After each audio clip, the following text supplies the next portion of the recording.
evening and welcome to CTV National News Regina. I'm Sandy Ronaldo.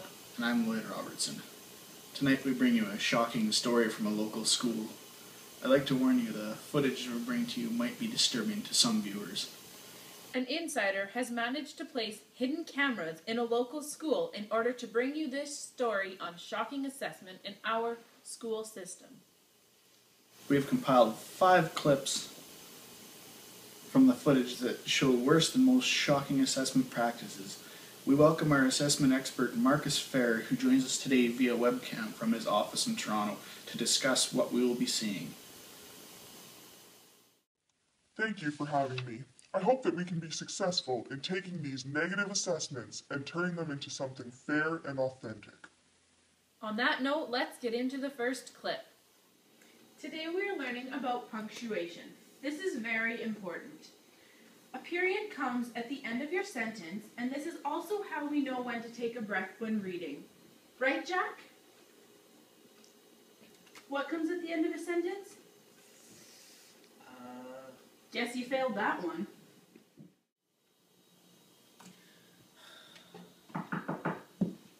Oh, hi. I was walking by the classroom earlier when Jack was misbehaving. What was that all about? Well, I was lecturing, and I could tell that he wasn't even paying attention, so I decided I might as well test him right then. And yeah, I guess he's getting a 0 for today, but he'll know better than to do that next time. Didn't you ever think that maybe he was just having an off day, and by doing what you did, you probably embarrassed him? No, kids don't get embarrassed. I know that for sure. Since when don't kids get embarrassed? I know I sure did.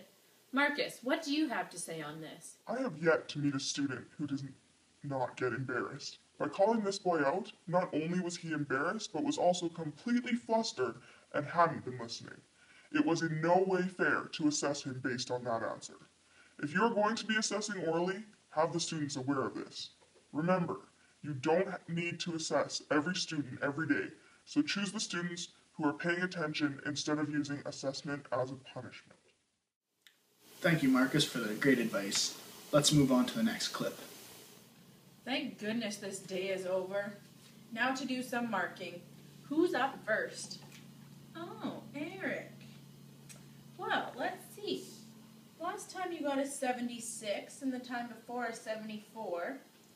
So I'm sure you got about a 75 this time. Who's up next? Oh, Jack. You fooled around through my entire lecture today.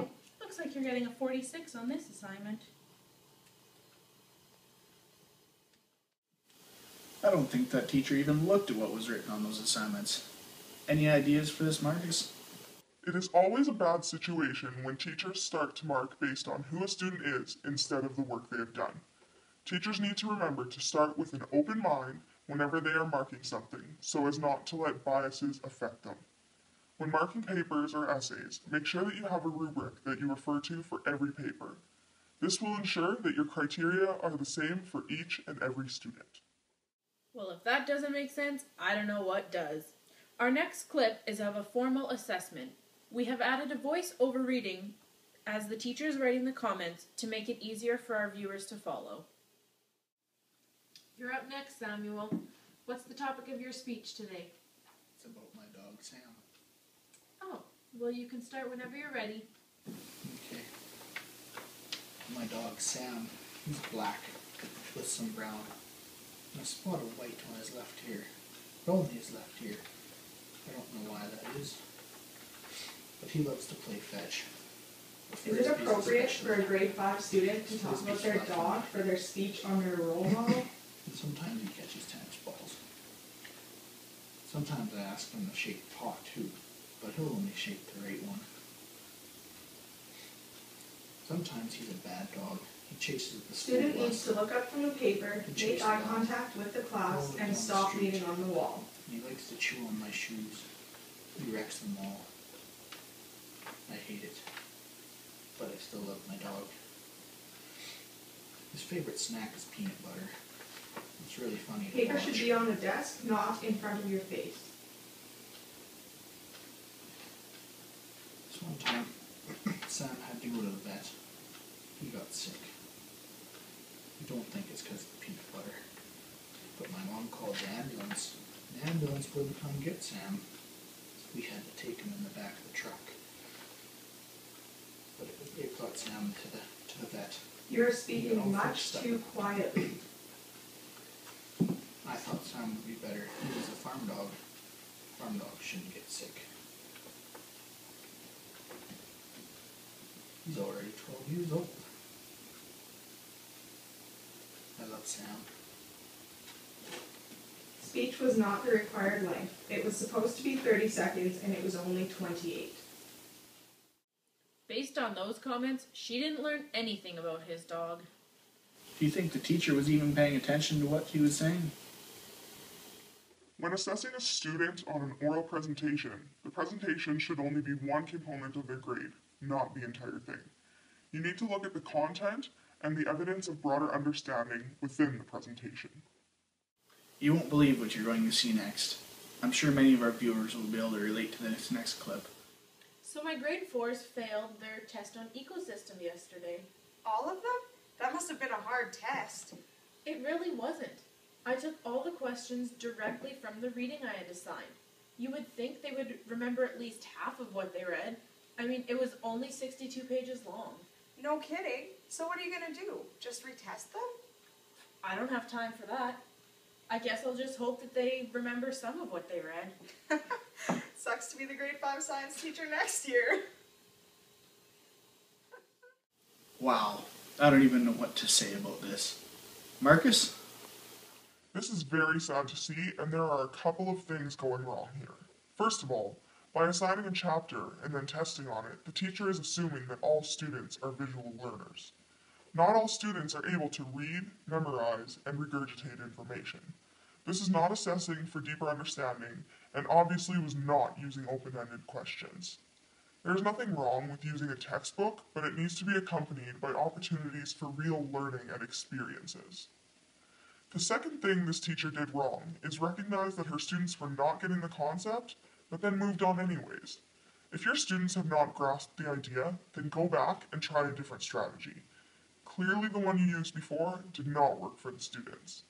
The point of assessment is to show where students are at in their learning.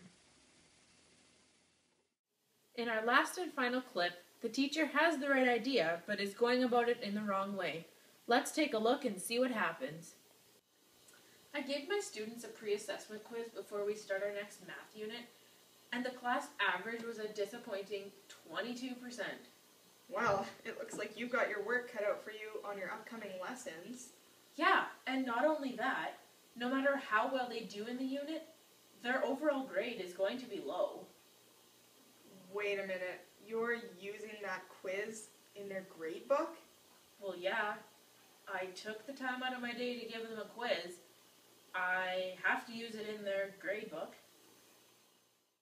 Well, she almost got it right this time. I'd like to see what our expert has to say about this. When I first saw this clip, I thought the teacher was off to a good start by pre-assessing her students. Pre-assessing is a great way to find out where your learners are at before beginning a unit, but that is the only thing pre-assessment should be used for. Of course your students aren't going to do well on the quiz. They haven't learned the concept yet. And that brings us to the end of this news report. Any last words, Marcus? Remember to never underestimate the importance of using a variety of assessment types. When creating assessment, you need to consider the different learning styles of the students in your classroom. You also need to make sure to do formative assessments throughout your unit to provide feedback to your students, rather than teaching a unit and only using one final summative assessment. Last but not least, ensure that your assessments are linked to the curriculum to ensure you are assessing what needs to be learned. Thank you, Marcus Fair, for your knowledgeable insights. I hope our viewers have learned as much as we have. Have yourself a great evening. We will see you bright and early in the morning at 6 a.m. I am Sandy Ronaldo, and for my colleague Lloyd Robertson, good night. Stay classy, San Diego.